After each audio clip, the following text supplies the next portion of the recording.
कमल हासन के बाद अब प्रकाश राज ने थलपति विजय को तमिलनाडु में सरकार बनाने के लिए सपोर्ट किया है। साथ ही उन्होंने राज्य के गवर्नर पर गुस्सा निकाला है और उनके बर्ताव को घिनौना और असंवैधानिक बताया।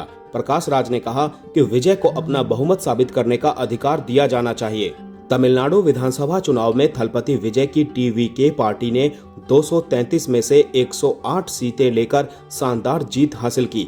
इसी के बाद से वहां की जनता उस पल का इंतजार कर रही है जब पूर्व एक्टर मुख्यमंत्री की कुर्सी के लिए शपथ लेंगे, पर यह राह इतनी आसान नहीं है। थलपति विजय को बहुमत के लिए 10 सीट कम पड़ रही हैं। उन्हें सरकार बनाने का दावा पेश करने के लिए 118 सीटें चाहिए। बुधवार 6 मई को जब विजय ने गवर्नर के सामने सरकार बनाने का दावा पेश किया तो उन्हें ये कहकर लौटा दिया गया कि सीटें कम हैं, बहुमत नहीं है। अगले दिन विजय फिर गए पर उन्हें निराशा ही हाथ लगी। इसके बाद से विजय के शपथ लेने में देरी हो रही है, जिस पर वहां पहले कमल हासन विफरे, फिर अब प्रकाश राज ने भी अपना गुस्सा निकाला है।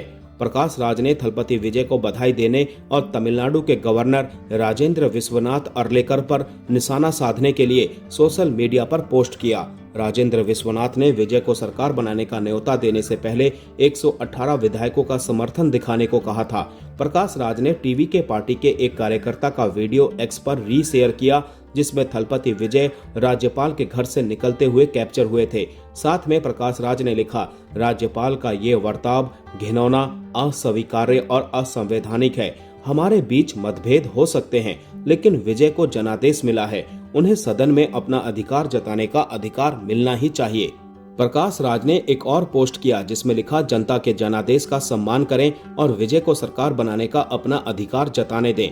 वहीं टीवीके के जीतने के बाद प्रकाश राज ने इस बारे में बात करते हुए इंडिया टुडे से कहा था, सबसे पहले हमें जनादेश को स्वीकार करना होगा।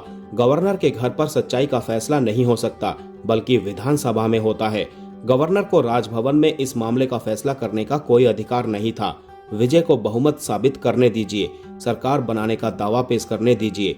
उनके पास आंकड़े हैं और वो कह रहे हैं कि मैं बहुमत साबित कर सकता हूं। जनादेश के बावजूद उन्हें आप उनका लोकतांत्रिक अधिकार क्यों नहीं दे रहे हैं?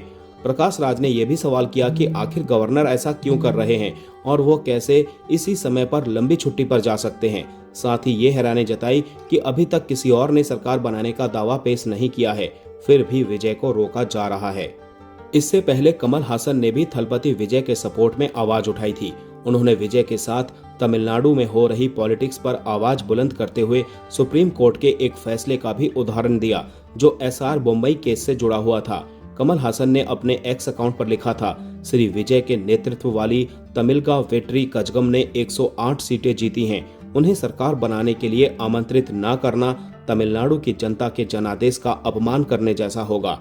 राज्य के 233 चुने हुए सदस्य अभी तक अपनी शपथ नहीं ले पाए हैं। ये राज्य का अपमान है। ये लोकतंत्र को नुकसान पहुंचाना है। मैं जो कह रहा हूं वो कोई पार्टी की राजनीति नहीं है। ये एक भारतीय नागरिक की राजनीतिक आवाज है।